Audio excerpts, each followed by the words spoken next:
everyone and welcome back to my channel. Welcome to my September reading wrap up. I am going to be doing things a little bit differently in this wrap up. I'm going to be starting with the standalones that I read, and then I'm going to move on to talk about books that I read that are part of series. There are a few books that I read that are start of series, and then there's a few continuations that I also got round to, but because I read more stuff that's part of a series, I feel like it makes sense to save that for later in the video and start off with the standalones. But there will be timestamps in the description just in case you would like to skip around.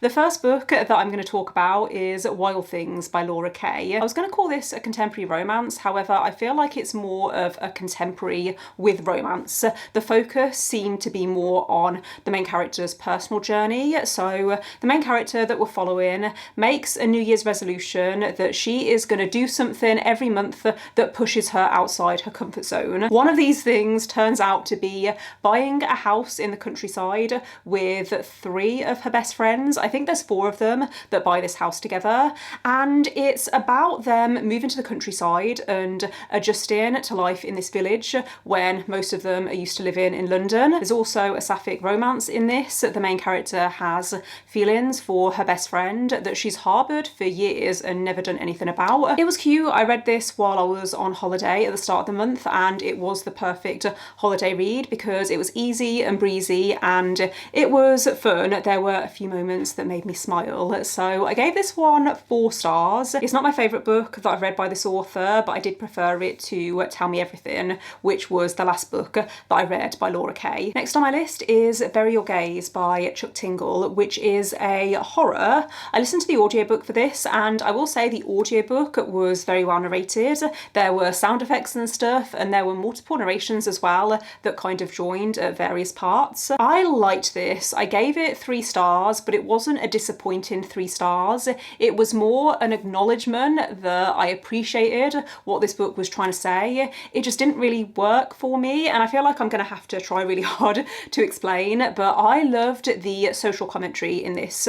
This is a book about how Hollywood treats queer stories, and I really appreciated everything to do with that. I think if this had been told in a literary fiction style, then it would have really worked for me.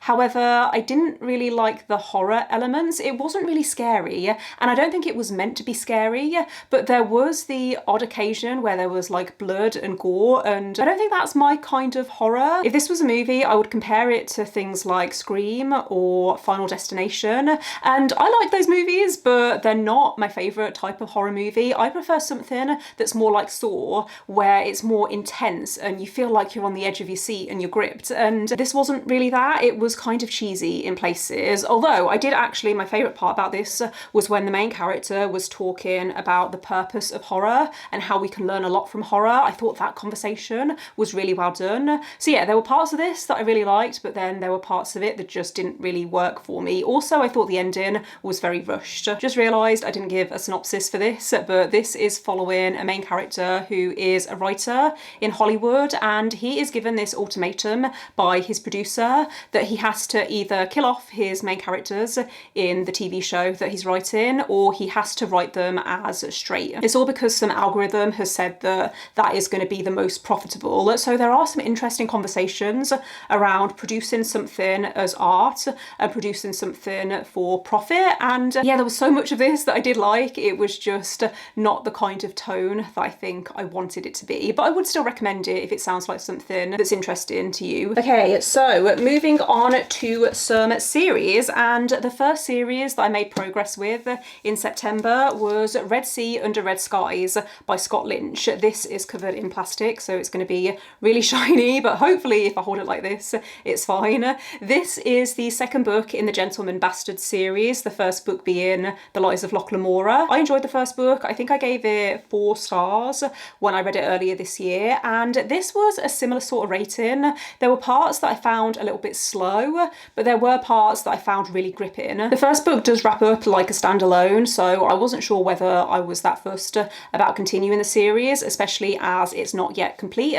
However, I have heard rumours that the 4th and final book is going to be coming soon, along with a short story collection, so I thought I would continue with it, and I'm glad that I did because I do like the characters in this series. However, sometimes the pacing does feel like a bit of a slog to get through. I think I also made the mistake of starting this while I was on holiday, and it's not really a beach read. I thought it would be because it has that nautical theme. This series basically follows a group of people who are con artists, and I did really like that element of the story, and I liked seeing how things came together. I really liked the ending actually, which makes me very excited to pick up the next book. I then read 3 books by Omer, who is fast becoming one of my favourite crime mystery thriller writers.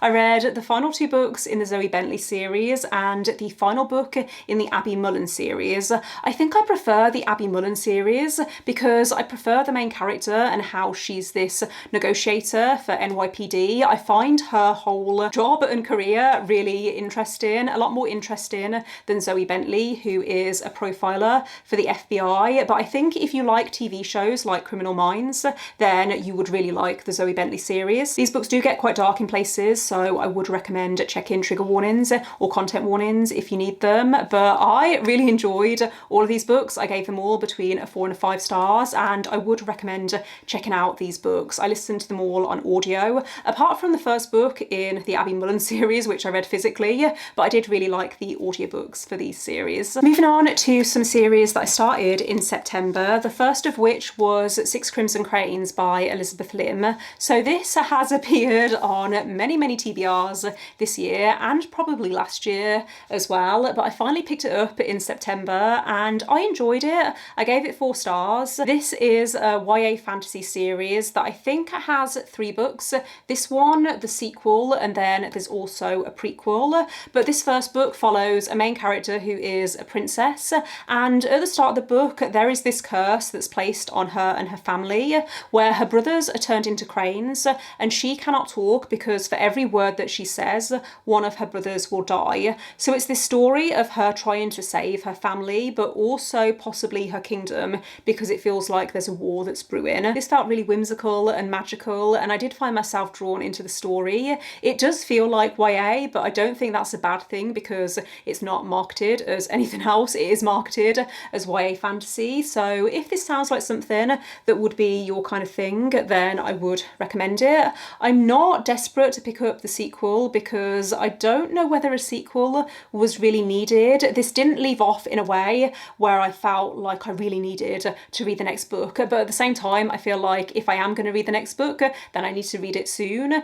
because I can't see this sticking with me super long term. Next up, I read 2 books for my Fairy Loot Romantasy reading vlog, which I will leave linked in the cards and in the description just in case you would like to check that out if you haven't seen it already. But the first book that I had to read for that vlog was The Wren in the Holly Library by K.A. Linde.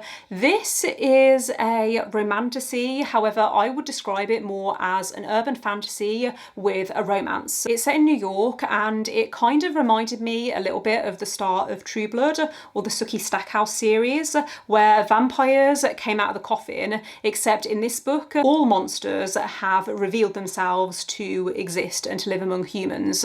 So there was a war between monsters and humans.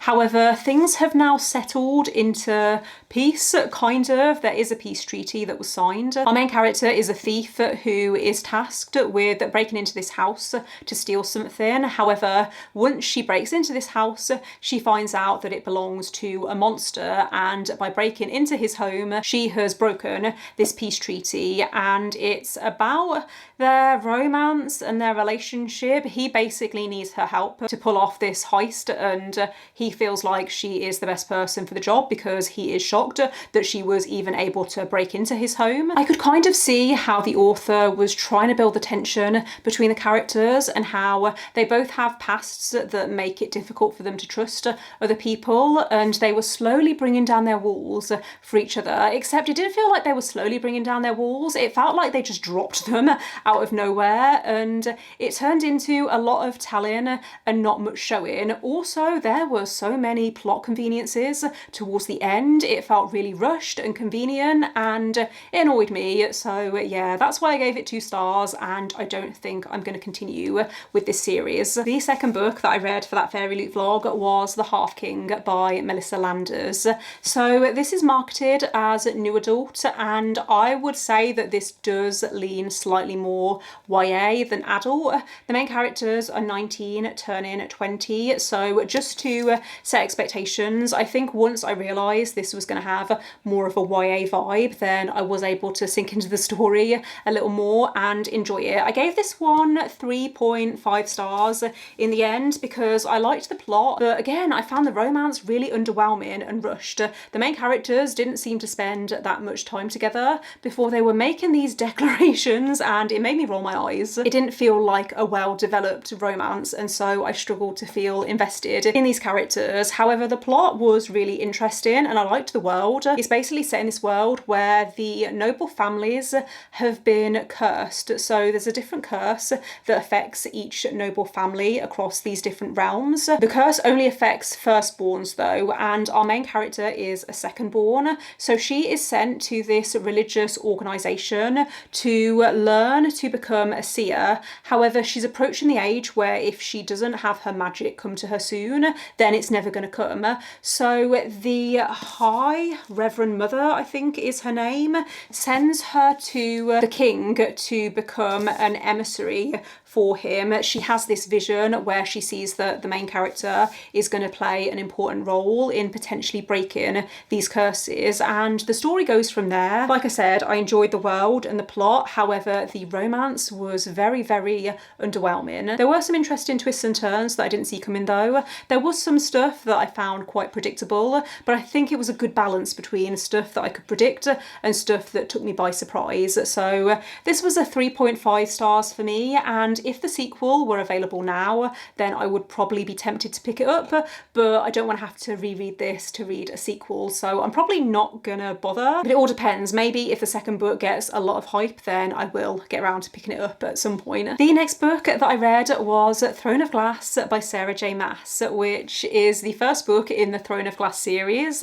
I have owned this series since 2020. I read this first book for the first time in 2021 and then never continued the series, and it was because I left it too long, and it reached a point where I knew I was going to have to reread this first book, and I just kept putting it off and putting it off, but I finally got round to it and I enjoyed my reread of this book. I think I enjoyed it slightly more the second time around than the first time. There was a lot that I could remember as well. Like, I could remember that this was following an assassin who is taken from this prison to the capital to compete in a series of trials to potentially become the king's assassin. I could remember all of the basics of the plot. There was just a few details that I had forgotten. So yeah, glad that I have reread this, and I am determined to pick up the next book before the end of the year so I can finally continue this series. The final book that I read in September was another reread, and that was Girls in Love by Jacqueline Wilson. So this is the first book in the Girls series,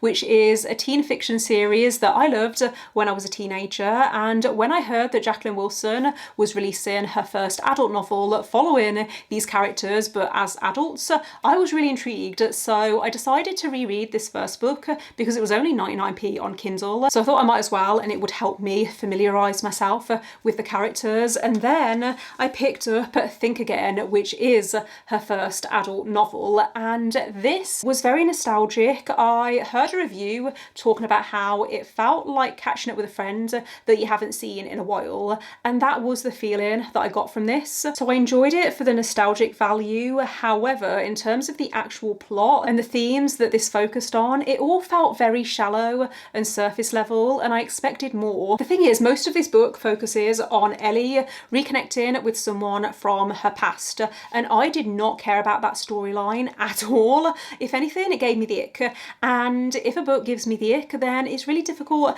to come back from that. So yeah, I was really disappointed that I didn't love this as much as I was hoping to. I actually went to an event with Jacqueline Wilson a few weeks ago where she talked about her vision for this book and how she wanted to write something to show people that your life doesn't end when you reach 40 and there's still time to start afresh and realise your dreams. And I really loved the idea behind that concept, but I don't think this delivered. I gave it 3 stars because I wanted to acknowledge that it was fast paced and I read it pretty much within 2 sittings, but but I didn't really love this as much as I was hoping to. I do have a dedicated review video for this if anyone would like to hear my spoilery thoughts on this. The first half of that video is spoiler free, but then I go into a more spoilery chat because I felt like I had to get some things off my chest to do with this book. So yeah, that is the end of this wrap up. Let me know in the comments if you've read any of the books that I've talked about in this video and what you thought of them. Don't forget to give this video a thumbs up if you liked it and click subscribe if you would like to see